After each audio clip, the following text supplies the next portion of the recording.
And now, it's 10 a.m. Let's just get down to it. And it's time for your sports fix. Strap yourselves in, folks. From two guys who have covered the teams you're passionate about for years. We are professionals. This is Jake Scott and Ben Anderson on 97.5 The KSL Sports Zone.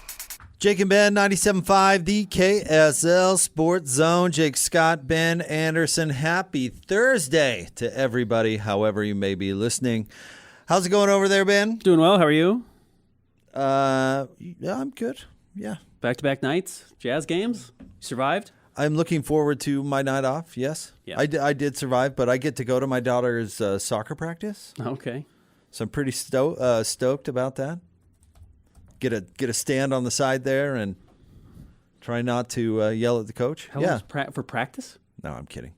It's like 1 hour, but I haven't. I usually don't get to go. We've had Thursday games for like the last month or something nice. like that, and they're on Thursdays. So, yeah. My daughter, she played baseball last year, and she's like, "Dad, I really want to play baseball again." I said, "Great, happy to have you." You know, she's 10 years old. Happy to get you in baseball once again this spring. She said, "I hate practice." I was the coach. What do you mean you hate practice? I was your coach. I tried to make it fun. I guess there's not a way to make practice fun. Maybe we just need to exclusively scrimmage. No, practice, I mean, think about it. Practice at anything is annoying. Yeah. I get it. She's on the right. She's on the right course. She's right. Practicing is not ideal. My daughter does violin twice a week before school. And I mean, she's like bounding out of bed to go there because she loves it. But as soon as she gets home from school, and I was like, "Honey, why don't you break out the violin and do a little practice?" Yeah, not a chance. Not happening. You know, it's like the word. We don't even like the word. I don't even like saying it. When was the last thing you liked practicing? Yeah, not a whole lot, if ever. If ever. Yeah. If ever. Yeah, we need to reframe it.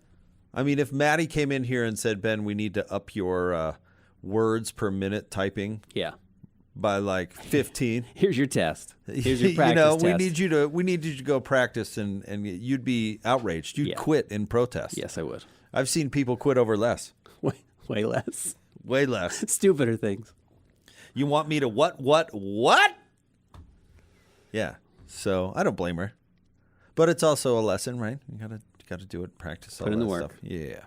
I almost made a bad transition that would have been a little mean.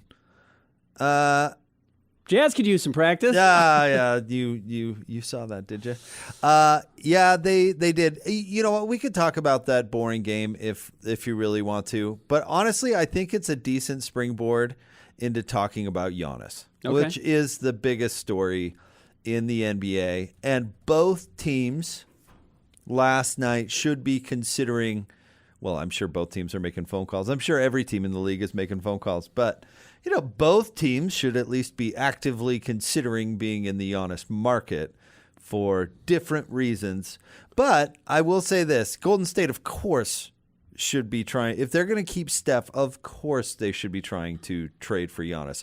But have you seen the rumored compensation that is out there? So it's Kuminga,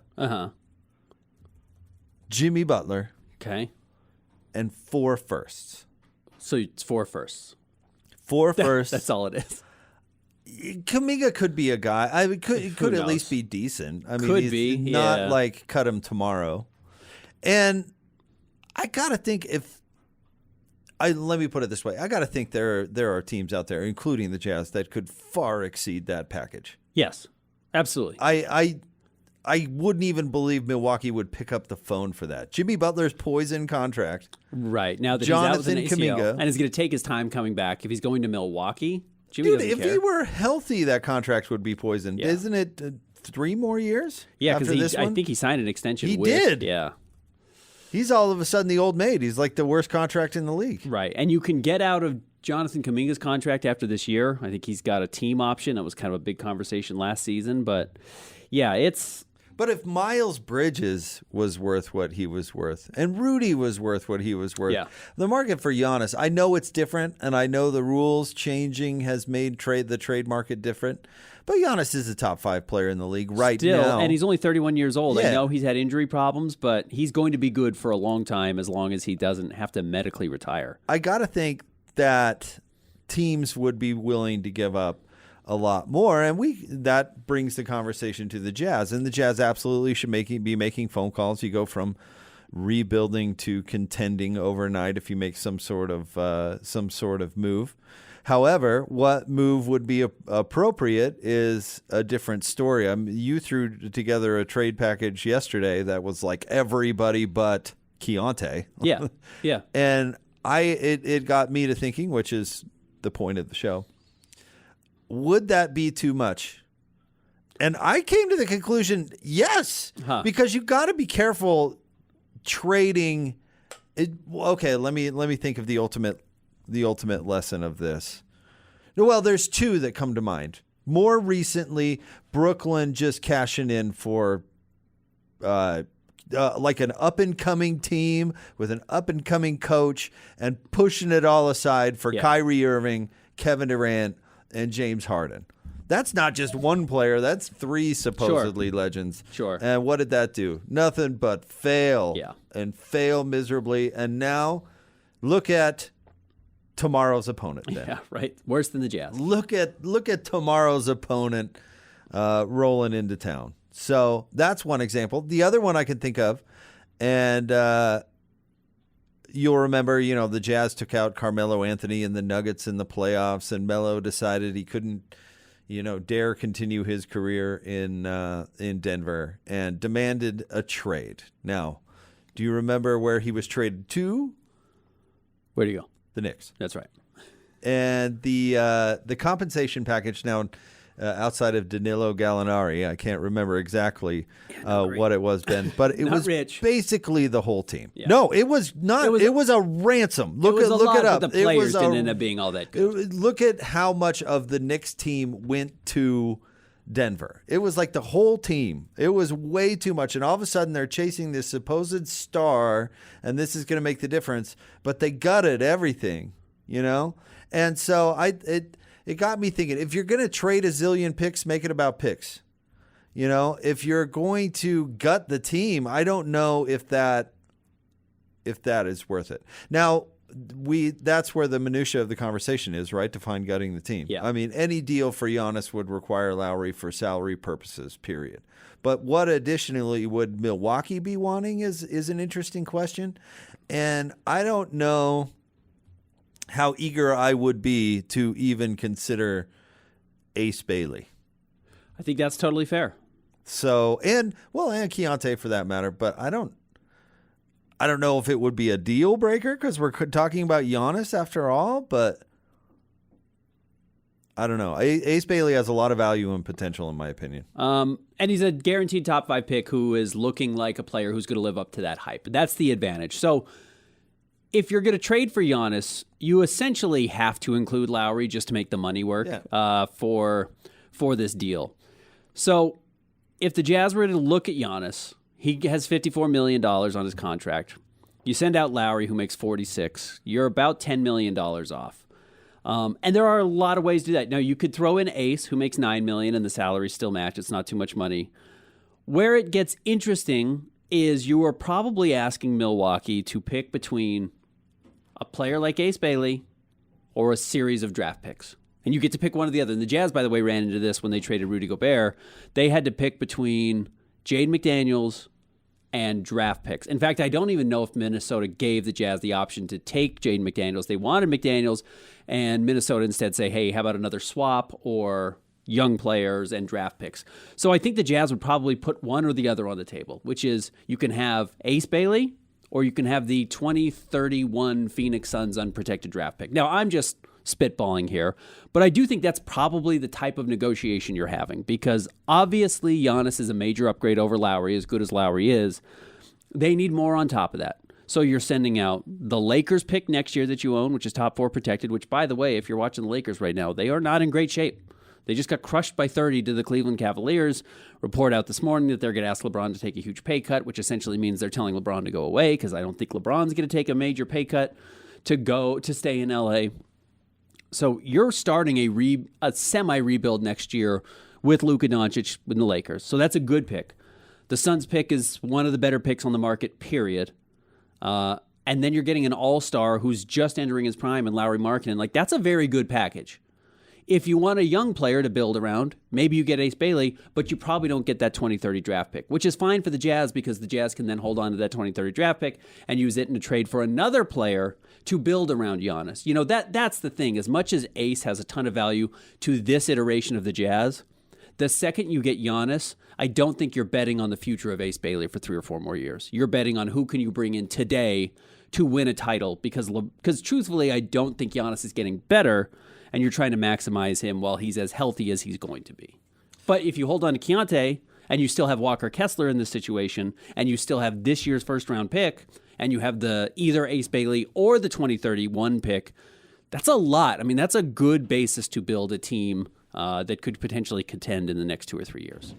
Now, before I proceed with the conversation, this could all be meaningless because Giannis says there's not a snowball's chance that I will ever re-sign there, and so you would be foolish to trade for me.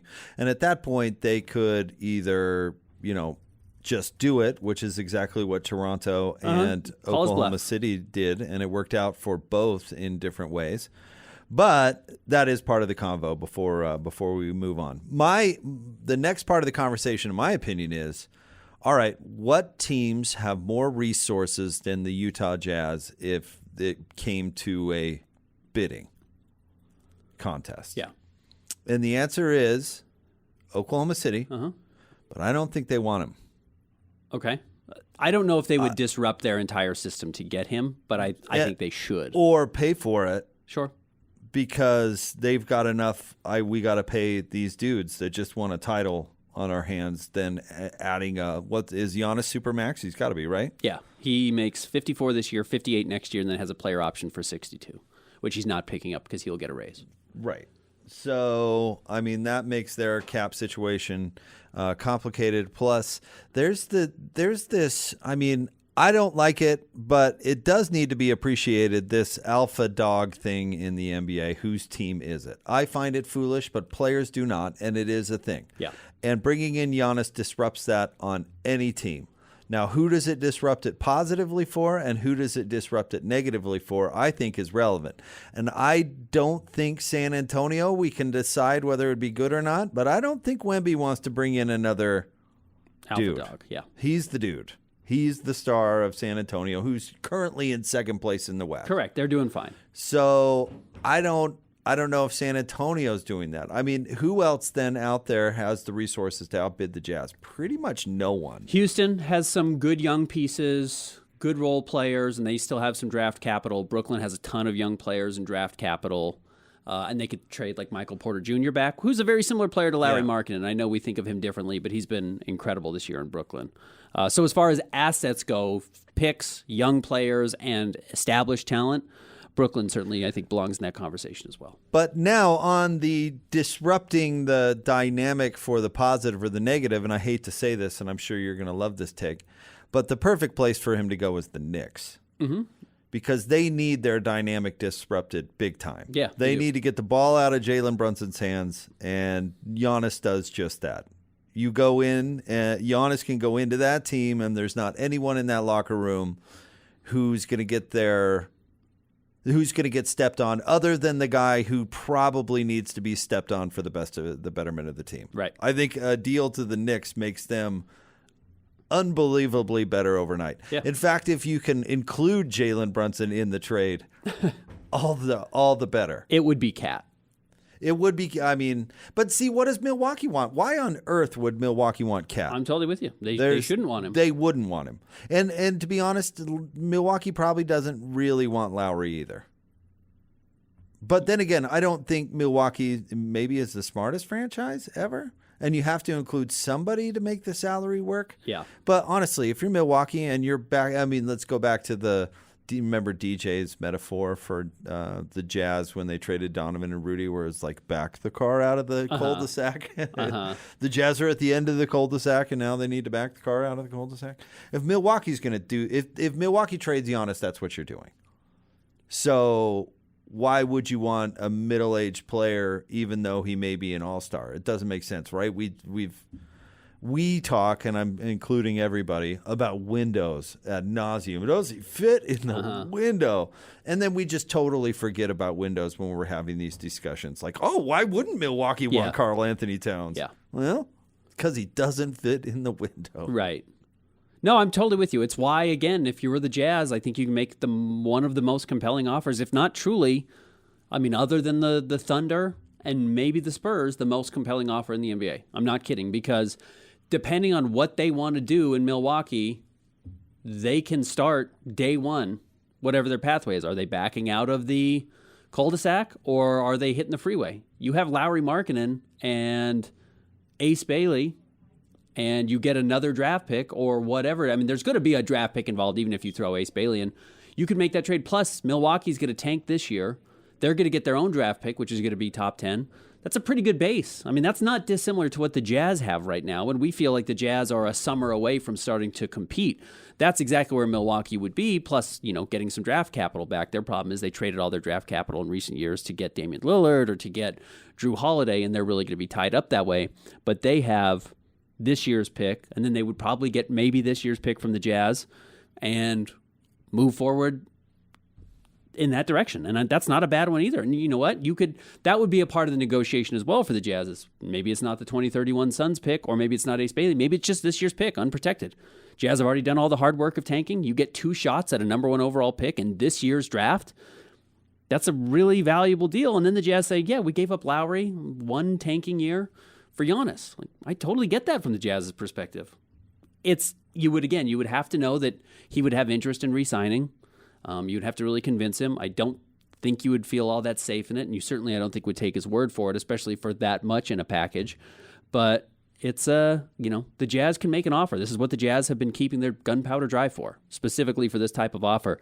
It's also a reminder of how insane it is that the Mavericks last year traded Luka Doncic without shopping him around, without looking around, because that trade seemingly gets worse every day. Because every day Anthony Davis has picked up another injury. Max Christie's not turned into a real player. Who cares? But the fact that they're not even close to competing after trading their superstar is the danger of trading a guy like Giannis or Luka, but why you have to open up the market. And when the market is competing against one another, you can get an absolutely loaded package on the way back. Here's my gossipy take of the day. Okay. And then we can, move on to top 3 stories coming up right around the corner. I talked to somebody, and this is a little while ago, but that absolutely would raise your eyebrow for having this opinion, that believes that the Luka trade / Cooper Flag lottery was related. Yeah. And when I heard this take from this person, I was going, oh, really? From you. Because certainly that's been out there. No, it is. And I believe that the NBA lottery is rigged for years. I've had entire shows about it. I do not, but yes. No, new owner in New Orleans. Sure, absolutely. And they trade Anthony Davis and they're rewarded. It's actually twice it's been super convenient for New Orleans. Right. To get the number 1 pick. The one that got them Anthony Davis was the new ownership that bought the franchise from Ben. Do you remember? The NBA. The NBA. Yeah. LeBron leaving Cleveland and then getting back-to-back number 1 overall picks. Absolutely. Yeah. I mean, there are so many examples out there, but anyway, that's my salacious gossip take of the day. All right. Jake and Ben will continue to talk about this and more throughout the show. We've got top 3 stories of the day at KSLSports.com coming up next. Stay tuned. It's 97.5, the KSL Sports Zone. It's time to break down the biggest stories of the day. This is the top 3 stories of the day on KSLSports.com. 97.5, the KSL Sports Zone. Jake and Ben, 97.5, the KSL Sports Zone. Time for the top 3 stories of the day at KSLSports.com. Brought to you by J. Brooks Jewelers. Cherish your love with J. Brooks Jewelers. Explore their expertly crafted engagement rings made from the finest materials. J. Brooks Jewelers. All right, Christian, where do you want to start today? Number 1, the Utah Jazz dropped their 4th in a row last night to the Golden State Warriors. The game looked close. The final score said it was, 14 points? 16. 16 points. But it didn't feel close at all. It was a pretty non-competitive game from the opening jump, which was surprising to me because you had Yusuf Nurkic, Svi Mikhailiuk, Lauri Markkanen, and Keontae George in the starting lineup, which traditionally has allowed the Jazz to be competitive. They win a lot of those games, actually. I bet their winning percentage with that unit in the starting lineup is probably close to 500, in all honesty. Maybe I'm being overly ambitious with that, but I bet it's way better than people would think. And they didn't have it last night. Some of it's Lowry's coming back from his illness and clearly just still does not look like himself. But I also wonder, and I tweeted this out yesterday, I wonder if we are starting to see good teams, not that Golden State's a great team by any means, but teams that are actually competing for the playoffs starting to take the season more seriously and no longer letting a team like the Jazz hang around. Yeah, the Jazz certainly had a stinker on the second night of a back-to-back. They played like a tired team that isn't all that motivated. Because I mean, if you want to talk about teams trying to make a playoff push or whatever, to dig deep and play on tight turnarounds and second nights of back-to-back, I mean, it takes some effort that obviously the Jazz were not willing to put in last night. Did you see Nurkic's plus-minus? By the way, RIP to the triple-double streak. It came to an end at 3. No, I did not look at his plus-minus. Minus 30. Again. In 23 minutes. He was minus 30, I think his last triple-double as well. And he's particularly ill-suited to play against the Warriors because of how they play. Yeah, the Jazz played Lowry a lot at the center last night to match up with the Warriors' small ball lineup. So, yeah, that wasn't going to be Nurk's game no matter what. But Lowry still looks rusty. Well, I don't know. What do you want to put? I think he's getting over consumption or something because, like, it did a number on him. I was talking to Batty about this. Like, you could tell he looks like he maybe lost a little weight. Yeah, 6 of 14, 1 of 6 from 3. He's just not had his touch at all in the last couple of games. He even bricks too. I mean, I don't know. It has to do with that somehow. The Jazz played well at the close of the third quarter. To say it wasn't a competitive game, it was at the end of the third quarter, and then the Warriors, in typical Warriors fashion, just blew it back up to 20. Put the lid on it at the beginning of the fourth, and then it was over. But you saw a couple good things from Keontae. I thought during that stretch, Ace had another strong game. I mean, there are things to take from the game. Bryce had a good game. Yeah, Bryce is playing well. All right, what's next? Ben, you mentioned this in the first segment. The Lakers apparently want LeBron to take a pay cut. Well, they're going to be pretty tapped out because Luka's already making his money, and Austin Reeves is going to likely re-sign with the Lakers this offseason, and he's going to get a max contract. That, with the other deals they already have, is going to put them in a spot where they simply can't afford to pay LeBron $52 million anymore. So they are going to say, LeBron, we've got a minimum offer for you, maybe the mid-level exception or something in that range. But honestly, I don't know how much they're going to have to pay him. Or sayonara, enjoy Cleveland, Miami, whatever, New York. I'm trying to make sense of this report, Ben, because I don't think it makes a ton of sense. But let me throw this at you, all right? Because, well, let me put it this way. The Lakers have told LeBron to leave, like, as soon as they didn't give him his extension. They said, we're ending this relationship, essentially. So what is this all about? I'm trying to figure it out. Is it LeBron wish-casting a big contract into existence? You think LeBron... Like LeBron is worth the money. This report is LeBron is worth the money. The Lakers are just not willing to pay it. Sure. Where's this news coming from? Yeah, that angle, like what is, because Windy, the windbag who reported this is usually LeBron's guy, right? So what is kind of the purpose of this report? Like, what's the point with the Lakers? Another signal of we want you to leave? I mean, I think they've pretty much made that clear. I think that might be what it is to start laying the groundwork for why LeBron left. Not because we don't love you, but because we can't afford you. Yeah, I wonder.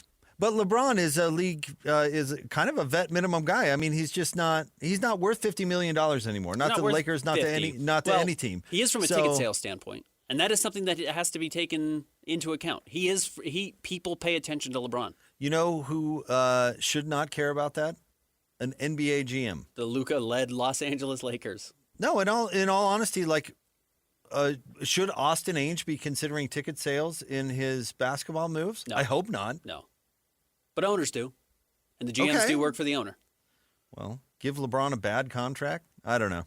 I just wonder what the point of this report is. Because I don't think, I mean, LeBron's, he's just not worth that anymore. What is he? He's a rotation guy now. Lakers have a relatively clean cap sheet next year because LeBron comes off the books, because Rui Hachimura comes off the books, Gabe Vincent, Maxi Kleber. Jackson Hayes. They've got, and if you include LeBron, they've got close to $100 million coming off the books, in all honesty. It's crazy how much money they're going to shave. But Austin Reeves is going to bump up to $40 million. That takes a big chunk out of it. And the problem is when you lose all those players, you do have to replace them. Yeah. You only have 1, 2, 3, 4, 5, 6, 7 players on the roster next year, if that many. I mean, you've got to go and sign 10 more guys to fill out your roster, 8 more guys. We had the Cavs Lakers up in the radio command center last night. I don't know if you watched any of that game. If you did you see how LeBron time went in the basically the fourth quarter when they were getting blown out when Luka was out? Disaster. Yeah. I mean, he was responsible for 3 bricks and 3 turnovers in the span of 2 minutes. He's not LeBron anymore. He's not. Well, LeBron should do what he usually does, which is convince the Lakers to trade all their best pieces to Cleveland and then sign with Cleveland in the offseason. Yeah, that's what you do. All right, what's next? Number 3, the Utah Mammoth wrapping up their East Coast road trip. They're at the Canes tonight. Canes wearing the Whalers jerseys, by the way. Yeah, very cool. Going to be a throwback jersey night. The Mammoth don't have a throwback jersey yet, but I suspect they will introduce an alternative at some point. But the gear sells. Certainly see a lot of Mammoth gear around town. Oh yeah, tons. So we'll see. That's going to be a cool matchup tonight. The Whalers is one of the great logos of all time, and an opportunity to get a huge win for the Mammoth and come back with 6 points on this 4-game road trip would be absolutely incredible. Speaking of that, we'll talk to Nick Olczyk about it coming up next. Stay tuned. Jake and Ben, 97.5, the KSL Sports Zone. Who's got it better than us? Your home for the best sports coverage in Utah. You're listening to Jake Scott and Ben Anderson on 97.5, the KSL Sports Zone. Jake and Ben, 97.5, the KSL Sports Zone. Time to talk some Mammoth hockey with our buddy Nick Olczyk. What's going on, Nick? Jake and Ben, what's up, boys? Hello from Raleigh, North Carolina. A big chance for the Mammoths here tonight to make it a pretty darn remarkable trip if they can find a way to get 3 wins out of 4 games. Yeah, already been a good trip. Certainly that win in Florida on the second night of a back-to-back I thought was huge. Maybe the most impressive win of the season so far from the team. But I imagine the spirits have to be really high around the team right now. Yeah, they do. Just headed back to the hotel here after morning skate. A typically spirited skate for this group that loves each other on and off the ice, and it certainly shows. And you're coming off of an impressive win, as you had mentioned. I would certainly co-sign that and put that as one of the better wins of the year, especially considering the fact that in the first game of that back-to-back in Tampa, with the amount of chances they generate, they very well could have won that game. And then that's the craziest part about it. And then you come to play the second game against the Stanley Cup champions. And sort of for some that would call that a scheduled loss. But credit to the Mammoth, they found a way to play a heck of a game. They really didn't give the Panthers a whole heck of a lot after the 2 goals that they had scored. And give them credit. They came through with big goals at key moments. And how about Vitek Vanacek? What a performance from the backup goaltender. And, oh, by the way, you did all of that without your leading goal scorer, Dylan Gunther, still without your number 1 center, and some guys banged up on the back end. That's a big-time win for that group. So as somebody who's there, Nick, can take this wherever you want to go, but what is the vibe around the club like? Well, there's a real confidence, but not an overconfidence in the group right now. There's still a lot of hockey left to play. I think when you look at the standings, they've got a 3-point lead in the first wild card position, but there are a couple of teams breathing down their necks. San Jose in the second spot right now. They've got 57 points. The Kings and the Seattle Kraken on the outside looking in right now, they both have 57 points. But when you look at the standings, too, the most important kind of win is a regulation win, because that's the first playoff tiebreaker after the seeding is determined by points percentage. And so, with where this team is at, there's confidence in the group. And their decision-making with the puck, I think, has been as big of a reason as any why they've had a ton of success here. But I think the thing is in a hockey season, if you get focused on the end result, you lose focus on the day-to-day. You lose focus on what you have to do that day to make sure that you get the most out of practice, that you're preparing your mind and your body at the morning skate and making sure that you're ready to go. Because if you're not 100% ready to go, this day and age, it's going to be very hard to win games consistently. So I just think that the focus, the mindset, the mentality, the attitude of these guys right now is very much in the present. I don't sense any overconfidence. They very well know where they're at. They know what the expectations are. But as they try to accomplish those as we do march towards the playoffs, I think these guys are in a terrific spot. All right, Nick, we saw a goal that I had not seen before. I don't know if there had been one in Mammoth history. This was against the Predators to start this trip. With an empty net, J.J. Peterka was tripped on a breakaway, and they awarded the goal. I don't think I'd seen that before, and honestly, as I'm still learning hockey, I didn't realize that they would just award a goal if the puck doesn't go in the net.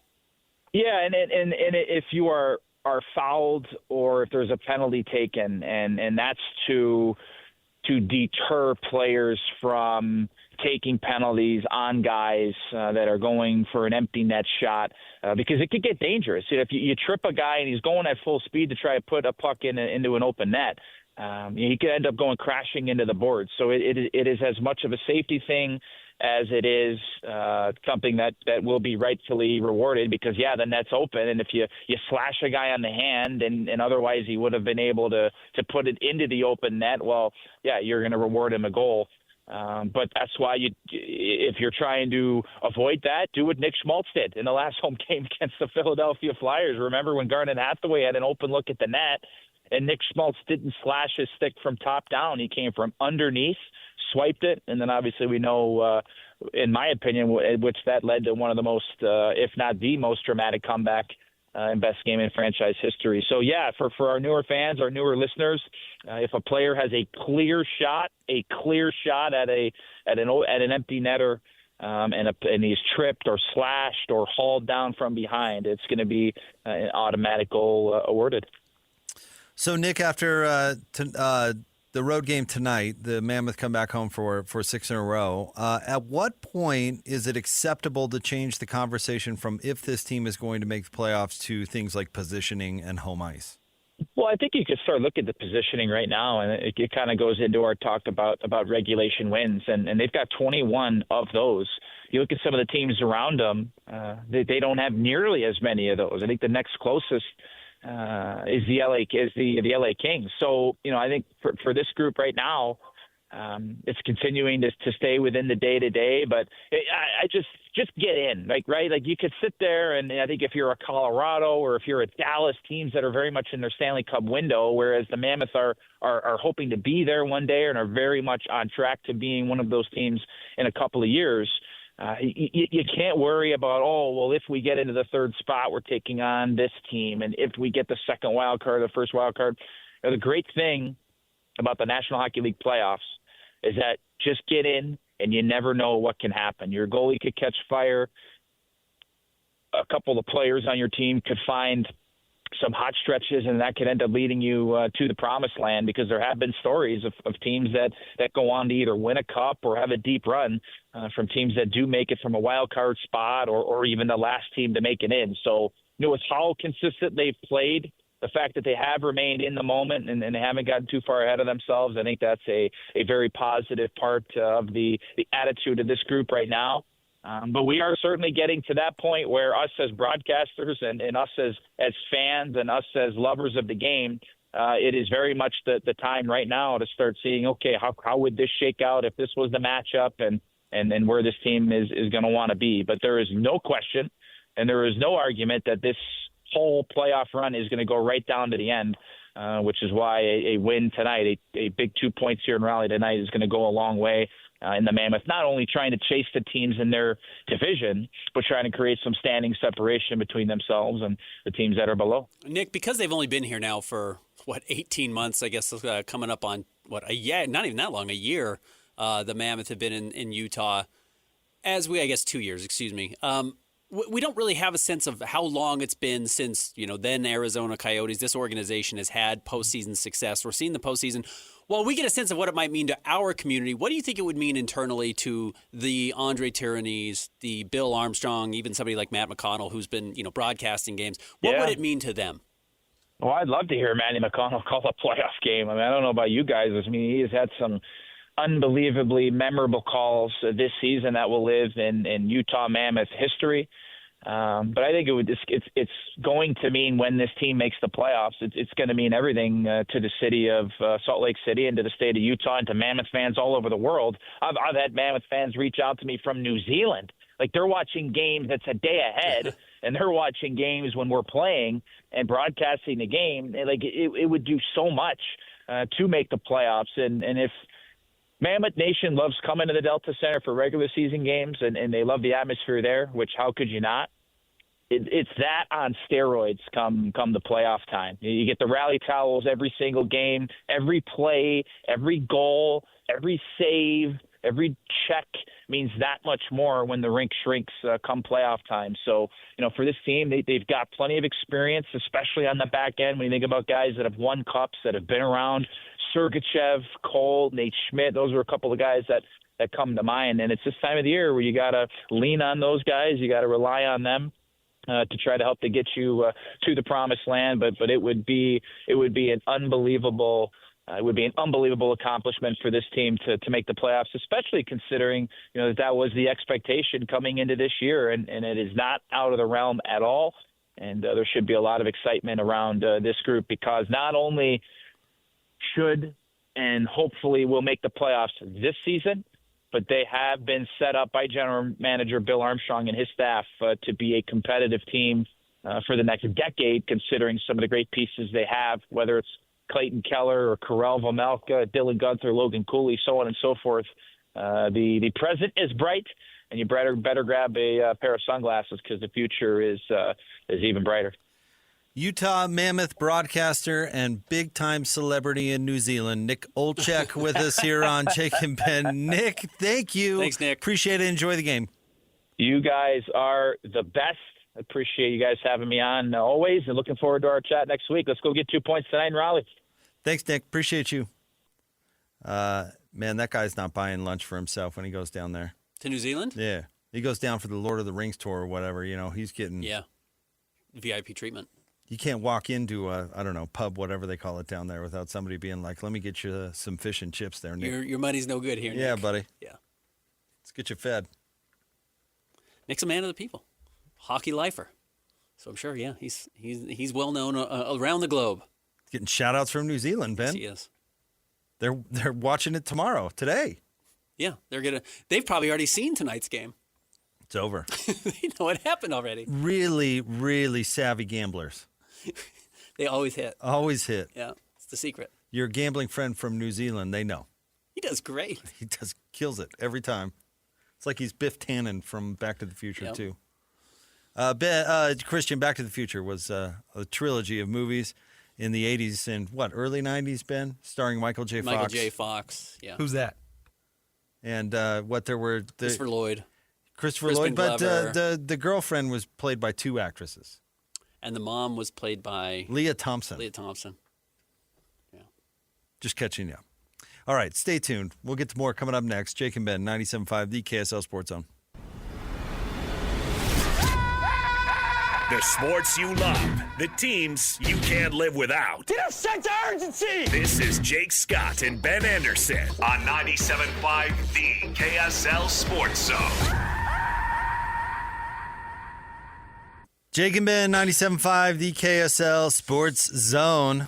Hey, join JJ and Alex at the Boat Show coming up tomorrow from 3 to 6 at Mountain America Expo Center in Sandy. Your opportunity to shop, compare, and buy the boat of your dreams. Things get kicked off on Thursday. Check it out for the biggest event of the year for boating enthusiasts, the Boat Show. Ben, we don't have to dwell on this segment, but I thought that there was some pretty funny sound from the Lakers Cleveland game. By the way, what do you think about Cleveland's raised floor and Luka? I guess hurting himself on it, which but he did turn it into I may not survive the night. Luka took a three, kind of right at the break, right where the straight line on the baseline, not on the baseline, but on the sideline turns into the arc. He shoots a three, and then for some reason he does the Chuck Berry dance all the way out of bounds, the 1 foot hopping backwards. until he falls off of the stage. He falls off of the court. Because, yes, the court is raised in Cleveland. Some teams have this. Obviously, remember Kevin Ware broke his leg in a very similar spot. But I don't think his was because of the raised floor. He just snapped his leg over there in the NCAA tournament. But, yeah, Luka, why did you back 10 feet off the floor? Like, they understood that a raised floor has some potential danger. So they put it so far back of the sideline out of bounds that no player in their right mind, other than diving for a ball in the last minutes of a playoff game, should ever even get close to it. I do not understand why he jumped backwards on one foot, holding his release Until he fell off. until he fell off the court. Like, Luka, that was your fault. What are you doing? Then rolled around and then complained about who built this stupid floor. It's like, what are you talking about? This was absolutely a Luka showboating issue. So I don't feel bad for Luka. I don't feel bad for him at all. But anyway, it was an interesting game because the Lakers went from kind of competing to getting drubbed in like a stretch of LeBron turnovers. By the way, LeBron had 6 turnovers and 11 points, 3 of 10 shooting. I mean, just rough stuff. But that's not the most interesting part of the game, Ben. The most interesting part, in my opinion, started with the post-game interview of Jaylon Tyson. All right? So this was on ESPN. Let's go ahead, Christian, and play the post-game interview with Tyson. And certainly this could be potentially LeBron's last game in this building. How would you characterize his impact on this city and franchise? Well, you could say something too. This is Donovan Mitchell city now. This is Donovan Mitchell city now. When he come back here, we're going to make sure that everybody root for him like they did for him. So this is his stuff. This is his city. Yes, sir, Jaylon. Donovan, do you have any thoughts on both? As much as I appreciate that, at the end of the day, he's laid the foundation, right? Like, they've done a lot for the city being from here. Obviously, we want to replicate that, you know what I'm saying? So he deserves the energy that he's got here. At the end of the day, first title in 50-something years. For us, we're trying to do it, obviously, differently, but, like, at the end of the day, we're trying to find ways to go out there and bring a city another championship. But Okay, a lot of fluff from Donovan there. But you heard Jaylon Tyson. It's Donovan Mitchell's city now. Yeah. Now, do you know who Jaylon Tyson's agent is? Oh, who is it? Oh, well, none other than... Is it Adele? It is Adele. Oh, no! Yeah, it is Adele. Now, I don't know if Adele was at the game or not. I have no idea. Sure. I have no idea if her boyfriend / fiance, Rich Paul, was at the game or not. I have no clue. But something happened in the minutes between that post-game interview and him and his post-game comments at the podium. Okay. Let's go ahead and oh, that was on there. Can we grab those real quick? I can read the comments. Give me a second. Here's what Jaylon Tyson said after the game, Ben. He said, quote, "There was no disrespect there. Bron is one of the greatest players to ever play the game. I was a Cavs fan growing up because of him. If I offended anyone, I'm sorry. I take personal responsibility," unquote. Couple of things happened. A, he got yelled at by Clutch. He got a call Adele called him immediately. Yeah. She was watching the game. Hello, Jaylon. What are you doing? Then Donovan Mitchell yelled at him. Because do you know what Donovan Mitchell wants as LeBron prepares to make his comeback tour one last season in Cleveland? To not get traded away from the Cleveland Cavaliers to make way for LeBron. LeBron's going to come back and it's going to be his city again. And if LeBron feels like there's going to be any traction when he gets there, or friction, I should say, resistance to it being LeBron's city the second he steps back into that arena, and that maybe Donovan Mitchell is vying for his star on the Walk of Fame in Cleveland, they will move Donovan Mitchell to bring LeBron back for 1 year. And I know that sounds crazy. It's not. They would move Donovan Mitchell if LeBron said, I want to come back, but Donovan can't be there because Jaylon Tyson thinks it's his team and not mine. And if you think I'm going to go somewhere for my retirement tour and play second fiddle, that's why I'm leaving Los Angeles. So I'm sure Clutch yelled at him and said, do you want us to be your representation, or do you not want to be in the NBA anymore? Do you want Donovan Mitchell to kill you? And do you want to stick around with the Cleveland Cavaliers? I'm sure I'm not kidding, all of that happened after he made those comments. I don't know, Ben. Usually I'm the one who looks too deeply into things. I think that might be a touch too deep, even for me. I think Donovan was being a politician because that's who he always is. He is. And probably doesn't want to saddle himself with the overblown expectations that I'm going to be LeBron James. That's probably something that's going through his mind. If Cleveland traded LeBron or traded Donovan because LeBron asked that, and LeBron at 85 years old to play 1 year, they would be the stupidest franchise in the history of sports. I can't imagine. I don't know. Maybe you could be right, but it might be a touch too deep even for me. I know Donovan is worried about that. I know Donovan would be afraid of that. Would they? Probably not, but Donovan would be afraid of that. So Clutch will absolutely contact, let me put it that way, any national media person that dares mention that Michael Jordan is the greatest player of all time. If Skip Bayless, no, that's not a good example. Nick Wright, because he's famously in Clutch's pocket, you'll never hear him say that, ever. If anything, he'll just say, well, it's LeBron. LeBron's the GOAT. Let me tell you why with my hot take. Because that's how sensitive they are. So if anyone would dare claim that the Cavs are Donovan's and not LeBron's or whatever, you're going to get chastised because that's how sensitive that they are to the narrative, because they're the ones who create the narrative. They're not the ones who react to it. I just think it's hilarious that that's how sensitive they are. Absolutely. Some random NBA player happens to compliment his teammate on a random drop-in on a TV appearance on national TV, and then has to go to the podium to grovel and apologize like he had just released top national secrets or something, and say, I take personal responsibility for what? Saying, hey, teammate. My teammate, who's the best player on my team. And this is we're his playing city. great, and we just creamed the Lakers. This is my however he said it. Yeah. Like that he has to come back and apologize after a 30-point win. Adele told him, said, you keep LeBron's name out of your mouth unless you're calling him the GOAT. I have told you, I've been in the Jazz locker room when LeBron gets brought up, and it's a totally different thing. It's the gravitas that he has and the way players talk about him, it's almost sacred. And not because everyone loves him, but because Clutch is around. Because there is this weird fear of whatever the repercussion could be if something were to get out that you said something negative about him. I'm not lying about that. It is a weird thing. I've never seen it with any other player ever. But if LeBron gets brought up, even guys who played with him conceivably should know him pretty well, there's almost like a hush that comes over, like, yeah, LeBron, we'll just talk about it quietly. And not because they're speaking poorly about him. They're even like praising him, but they do it. They walk on eggshells when they talk about LeBron. So when Jaylon Tyson comes out like this and then 5 minutes later has to walk all of it back, something major happened. I'm not kidding. Again, let me read the quote. There was no disrespect there. Bron is one of the greatest players to ever play the game. I was a Cav fan growing up because of him. If I offended anyone, I'm sorry. I take personal responsibility. What would the proper disrespect be to create that response? Does that make any sense? Yes. Replace LeBron with any other NBA player that you would have to say to have to apologize. I mean, even keep LeBron in there. I would think like an insult to his mother. Yeah, to his family. Yeah, an insult to it. Like if he made a mom joke about LeBron or something like that. Like cracked on Gloria like James that? for slapping a valet or something like that.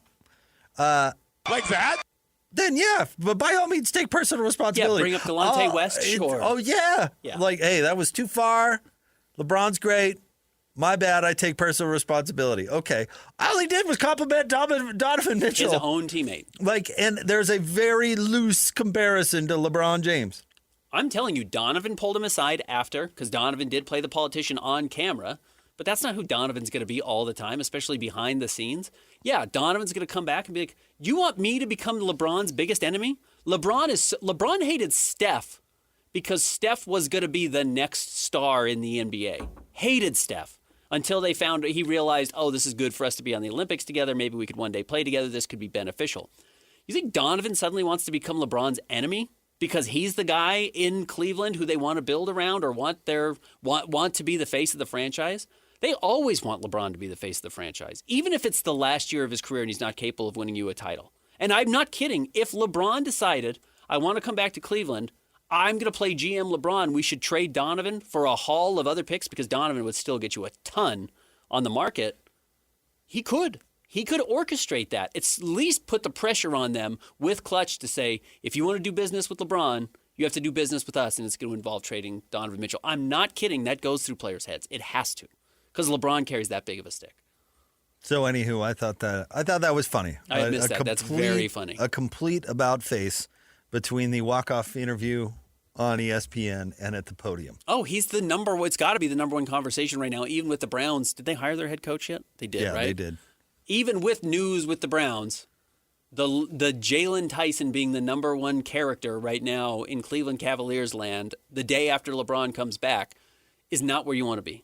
You don't want to be that guy who's drawing a line between Cleveland and LeBron. I promise you, Jaylon Tyson. And he's a really good player. Jaylon Tyson's blossomed into a great Wait. He didn't do anything wrong. No, Jaylon Tyson didn't do anything wrong. No, I totally agree with you. Why are we lecturing Jaylon Tyson? He didn't do anything wrong. Because the repercussions will say that he did something wrong. Because he will face repercussions for this that, yes, aren't because he did something wrong, but just based on the fact that those are the rules of the NBA right now. Well, I think it's funny. No, it's hilarious. Absolutely, it's hilarious. And again, it's why I've said I'm sure half the NBA cannot wait until LeBron's gone, so they don't have to deal with Clutch, so they don't have to walk on eggshells, so they don't have to worry about Adele calling them because they said something wrong. Hello. I hope she was there in person. What do you think the Jazz lineup is going to look like against Brooklyn tomorrow? I'm really curious. So I wrote my story yesterday that I think Brooklyn coming into town is coming in at the right time. I tweeted yesterday morning that I think the Jazz are going to finish if they continue their pace. And this was before last night's loss, which was assumed. In January, they're winning 20% of their games right now. They would finish with about 22 wins. And I got DMs, I got a bunch of response, people saying like that's way too many. Like that's 7 wins over the next 36 games. That's not too many. You actually don't want this to spiral into a full-blown disaster. You don't want to go 5-30 or 4-31 the rest of the way. I promise you that does weigh on people. It really weighs on the young players. It weighs on Lowry. It's going to weigh on Keontae George. It's going to weigh on the front office, et cetera, et cetera. That's a difficult thing to deal with. So you want to pick up a couple of wins along the way. And if that includes beating Brooklyn, so be it, because you're about to go on a 5-game road trip and you're probably going to lose all 5. Yes, there's a winnable game there in Indiana, certainly, but I'm not sure the Jazz are going to dress everybody in that game to win. So maybe you pick up a win against Brooklyn, but you could easily say, hey, man, Lowry looks tired. He needs a night off before we go on this road trip. Clearly, he's not 100%. Nurk played the last game. He's been negative 30 in every game he's stepped on the floor. We're going to give him the night off. Keontae George didn't rest against Golden State, but we think he needs another night of rest because his forearm's bothering him. He's got all these issues. We think this is a great game for Taylor Hendricks and Bryce Sensabaugh to carry the offensive load for the Utah Jazz. I could see that. If the Jazz decided this is a game they have a real interest in losing, because there are still only 2 games, I think, that separate them and the Brooklyn Nets in the standings, I could see the Jazz coming out and absolutely sitting everybody. In fact, I'd almost bet Lowry sits because he has to play on the road right now, because he does still, I think, belong to the player participation policy as a former All-Star. So they might sit him against Brooklyn. Well, they should play Nurk. They shouldn't sit Nurk. They should play Nurk. Again, my problem is if Nurk is the best center on the floor, the Jazz have a chance to win. And Nick Claxton's an okay player for the Brooklyn Nets. But, yeah, I think there's a chance if Nurk plays, you win. No, play Flip. Oh, there's no way. Start Flip. I haven't looked at Brooklyn's injury, but there's no way Nick Claxton's going to play. I don't know. Has he been playing? I honestly do not pay attention to the Brooklyn Nets right now. No, I mean, all teams have they make special ways of tanking against the bottom teams. Absolutely. It happens. Brooklyn will figure out a way to rest Nick Claxton. I'm sure all the Cougs fans that want to go see Yegor Dioman probably will miss him too. I bet Yegor plays because he's coming back to Utah. Starting fights the other night. Yeah, he was getting in a fight with Dylan Brooks. Gutsy. Yegor will play. Nick Claxton's played all of their games recently. He's one of the guys who seems to like to suit up. So he started 42 of 43 games this year. I think if you wanted to lose, you probably could orchestrate it. You could probably find a way to lose this game if you're the Jazz. By the way, Yegor's out tonight against the Nuggets. Is he hurt? Injury management. Oh, injury management. Well, that's a tank. This is still a Nuggets team that's playing without Cam half Thomas of their roster. also out tonight against the Nuggets. They hate Cam Thomas. So. With injury management. Well, we'll see. Well, but I mean, they're coming. Brooklyn coming into Utah on the second night of a back-to-back, again, is a hard game for the Jazz to lose. I expect the Jazz to beat Brooklyn. And by the way, that's easy to pencil into your 6 or 7 win allotment that you have the rest of the way. Michael Porter Jr. is about to come down with a case of injury management as well, I would guess. For sure. And they should trade him going next around. week. They should trade him next week. So, yeah, this could be a pretty brutal lineup. Or the Jazz just say, hey, just go out and win. Steamroll them. Winning feels good even when you're trying to lose. Let everyone get a little bit of a reprieve from this losing streak that they've been on, and you're about to lose 5 straight. And then you've got the trade deadline, and then you've got the All-Star break. Like, the All-Star break's 2 weeks away. That probably feels like an eternity for some guys who have been traveling a bunch. This 5-game road trip's going to feel like forever. You've got the trade deadline coming up, which is the most stressful stretch for teams in the NBA. Just win a game and let everyone have like a night of joy and celebration. And I won't be surprised if the Jazz do that. Then again, shamelessness wins in the NBA. And if you want to be shameless, sit everybody and try and lose. I'm trying to remember. Have the Jazz already played Brooklyn this year? They did. They won on the road. Okay. And a night that they sat Nurkic and Kevin Love. And I think Lowry didn't play. Jazz really tried to take that game. No, because the Jazz have only won 1 game without Lowry. You're right. So Lowry did play. Let's see. Going back. I was going to say, because it wouldn't surprise me if they had a game left in Brooklyn, if they did one of those gentleman's trade kind of things. We'll win one at home if you win one at home. But no, they already won at Brooklyn. So way to go. Well, maybe the trade comes back to them. That's why I'm so tired of talking about the silly. I'm with you. Losing it, booting out on purpose. Should they win it? Should they just go ahead and win it? What's their win allotment? Ugh. I'm with you. I'm totally with you. It's. I said this maybe 3 weeks ago, 2 weeks ago. I think this might be the most difficult stretch. There's a chance this is the most difficult stretch of this entire 4-year rebuild the Jazz have been on. Because if they want to get to the 5th worst record in the NBA or 4th worst record in the NBA, which I think is going to be difficult to do, but you could probably do it, you're talking about 4 or 5 more wins. Well, 4 or 5 more wins over the next 2.5 months is a win every 3 weeks. That's brutal. So how do you do that when you have teams like Brooklyn coming into Salt Lake City on the second night of a back-to-back? Yeah, you sit everybody. You end up with a lot of minutes from John Tonji making his NBA debut. He may have played already early in the season, but along those lines, that's the roster you're going to have to be looking at. So I don't think that's what they're going to do, but I've been wrong before. The 5-game road trip, by the way, Sunday at Toronto. Is that a midday game? A lot of times that's a midday game. 4 o'clock too. Okay. So no, not really. Then Tuesday at Indiana, Thursday at Atlanta, Saturday at Orlando, and Monday at Miami. Yeah. Indiana's certainly winnable. Indiana's also tanking. But you could say lose one of those 2 between Indiana and Brooklyn, lose all the other 4 road trip games, and you'll be fine. We'll see. The trade deadline will eclipse during that. We'll see what this roster looks like by the end of the trade deadline. I bet it looks the same. You think so? Well, I know we spent a whole segment talking about Giannis moving or something, but yeah, I bet it looks the same. Who's the most likely to move? Still probably Nurkic. I don't think any team's trading for Nurkic. Teams want to get off money. Again, and Austin Ainge was on DJ and PK, and DJ talks about this a lot early in the season. He said he would like to think that contracts are about players. Or trades are about players. Trades are about contracts. And Nurk is a $19 million expiring deal, and there are teams that have $23 and $24 million they want off their books. Take a bad contract? Well, you get an asset back with it. You get a $24 million expiring contract that also comes off your books at the end of the year. Jazz have space to take it. Well, why would that team trade an expiring contract for an expiring contract? Well, if it's a guy who's not going to play, or just to cut money. So if it's a player you have that makes $24 million, and that's expiring. That's expiring, but you're over the luxury tax, and you're paying X millions of dollars on top of it because you're over the luxury tax, and you can shave $30 million off of your bill by trading a $5 million difference in a contract with the penalties. That's an easy trade.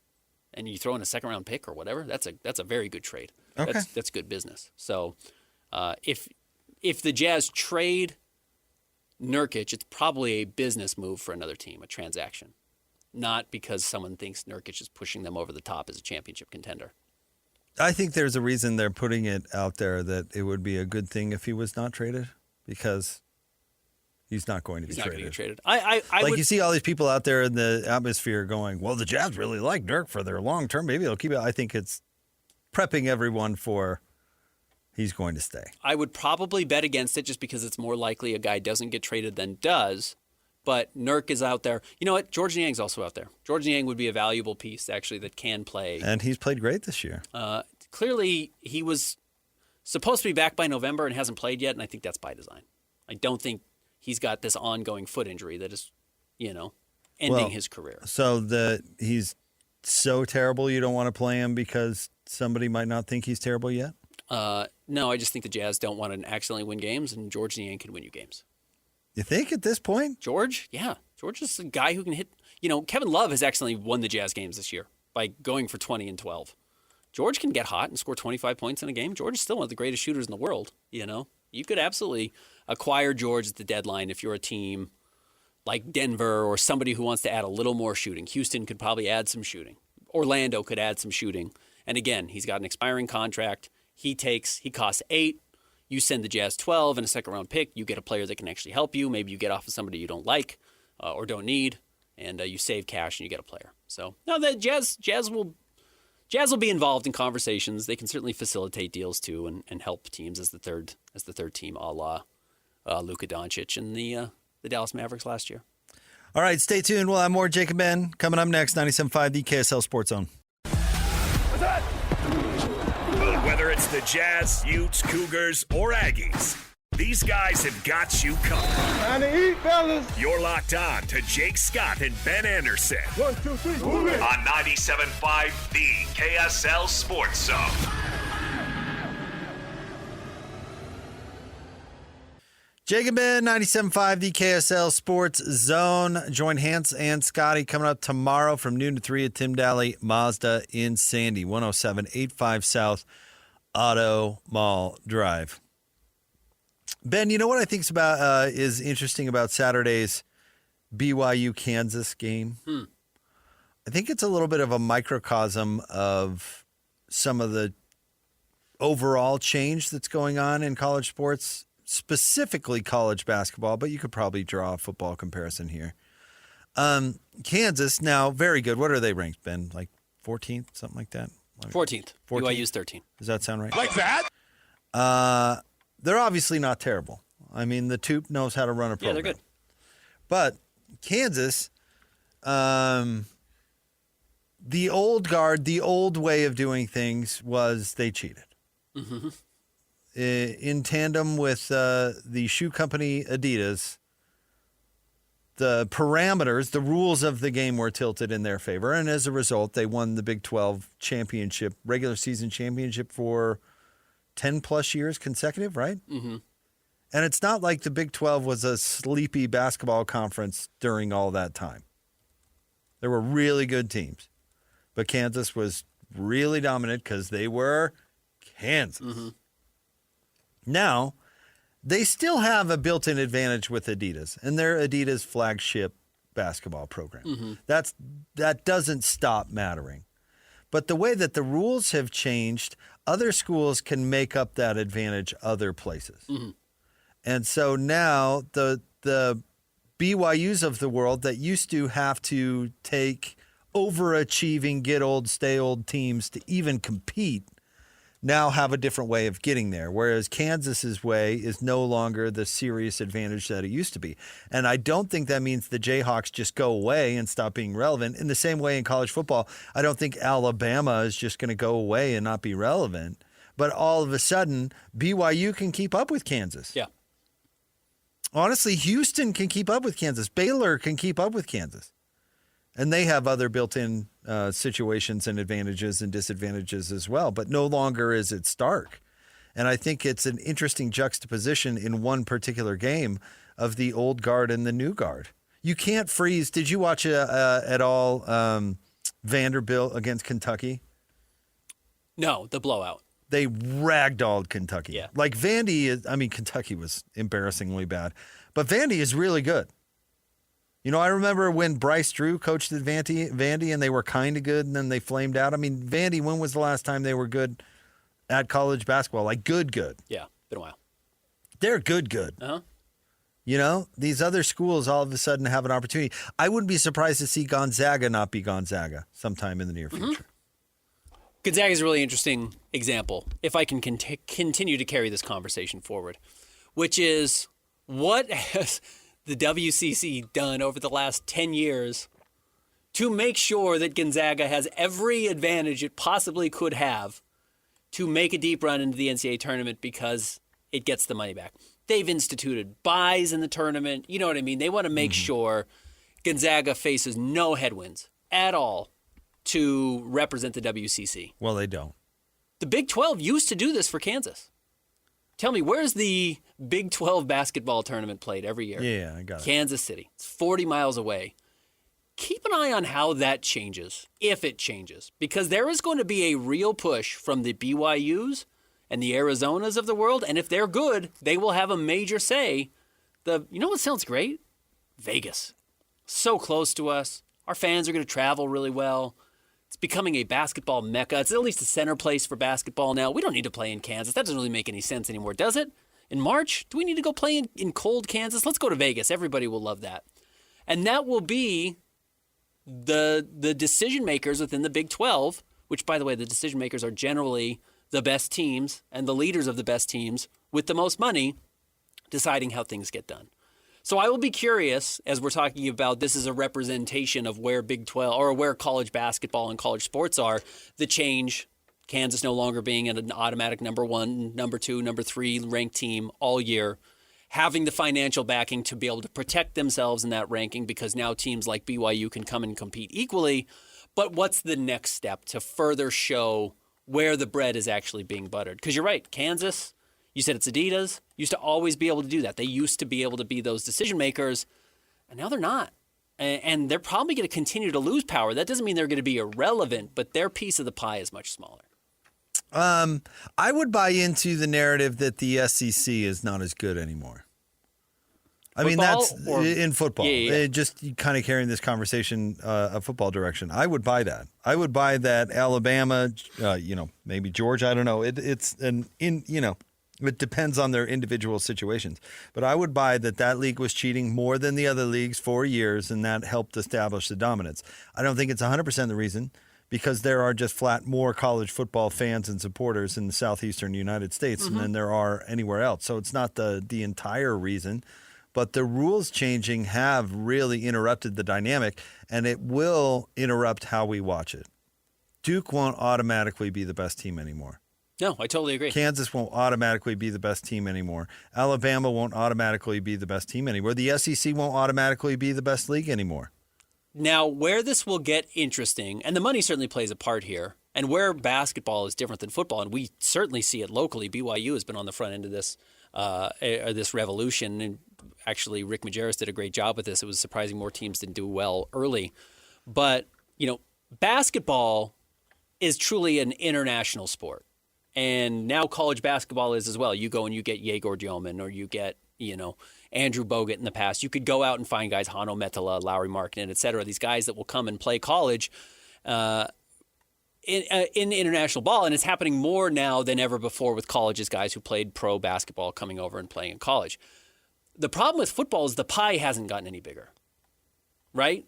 The SEC, for Indiana to be good, they had to take a piece of somebody else's pie.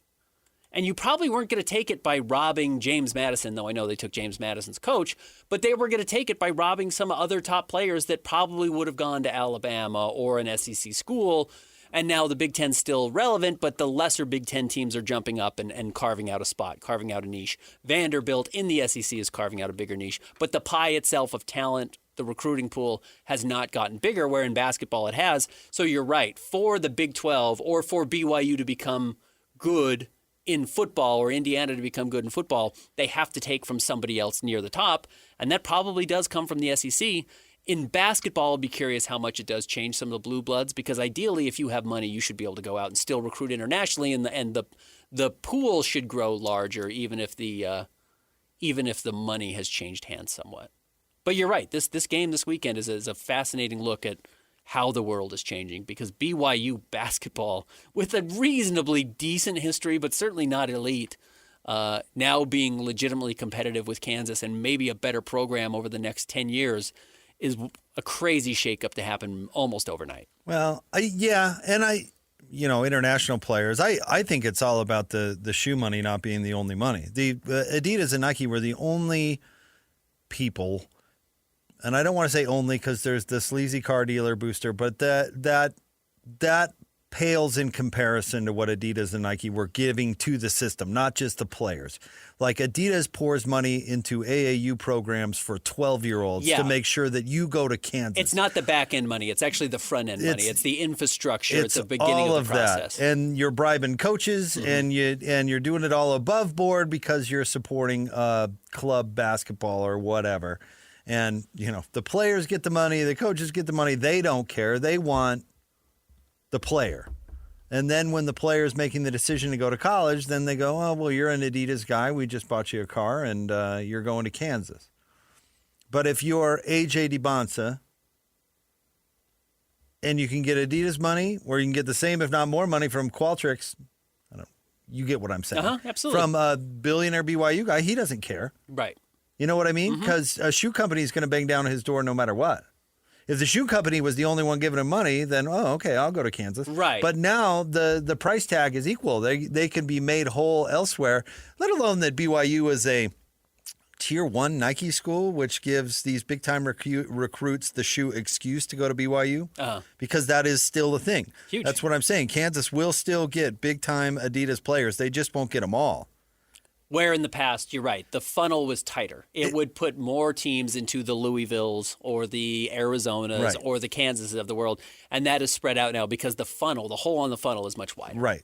So, and if you want to expand this conversation to Utah, you want to know the first thing that they could do to make their basketball program better? Get rid of Under Armour. And I know they don't want to be a Tier 3 school in Nike or whatever, but get rid of Under Armour because they're not doing you any recruiting favors, and apparently they're not doing any equipment favors. The only thing they're really doing is putting money in the coaches' pockets. Yeah, the Under Armour thing feels like it's got to come to an end because even their diehard loyalists, Steph Curry, have abandoned ship. Well, their company is not competing. Yeah. Like if you look at, I don't know, Ben, I'm sure you're glued to the stock exchange or whatever, but the company itself is. Should I be selling my Under Armour stocks? Well, I'm not going to tell you what to do. I don't even know if they're publicly traded, to be honest with you. But I know they're losing schools like crazy because they can't afford to pay them anymore. And we are seeing other shoe companies like New Balance jump up, and make a major push to steal a lot of that market. So that would make sense to me. But honestly, 75% of the market is still Nike, at least. I mean, we'd have to look at how many Nike schools there are compared to Adidas schools, but you'd be surprised how few Adidas schools there are. And it's funny, they all got wrapped up in that Department of Justice investigation. So you knew which Adidas schools they were Adidas because they all got raided. Yeah, right. Although Weber State didn't, I don't think. Yeah. They're an Adidas school. I don't know if you need to raid Weber State. No. All right, stay tuned. We'll wrap up the show. Coming up next, Jake and Ben, 97.5, the KSL Sports Zone. The sports you love, the teams you can't live without. Get a sense of urgency! This is Jake Scott and Ben Anderson on 97.5, the KSL Sports Zone. Two amigos on the airwaves, talking sports. They got him Matrix and also loves his tie-dye. Ben's got style with his scarves. Oh my. Something on the airways, talking sports. You got to help me out. I have no idea what it says at the beginning of that.